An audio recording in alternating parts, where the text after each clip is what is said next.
أعوذ بالله من الشيطان الرجيم. بسم الله الرحمن الرحيم.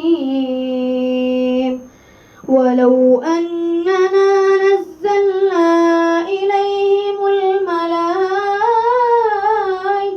وكلمهم الموتى وحشرنا عليهم كل شيء قبلا ما كانوا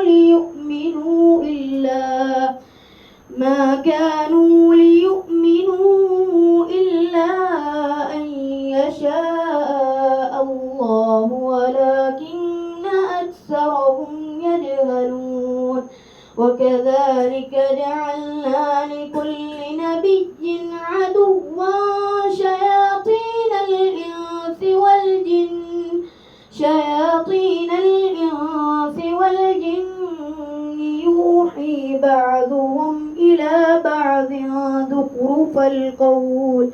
زخرف القول غرورا. ولو شاء ربك ما فعلوه فذرهم وما يفترون. ولتصغى إليه أفئدة الذين لا يؤمنون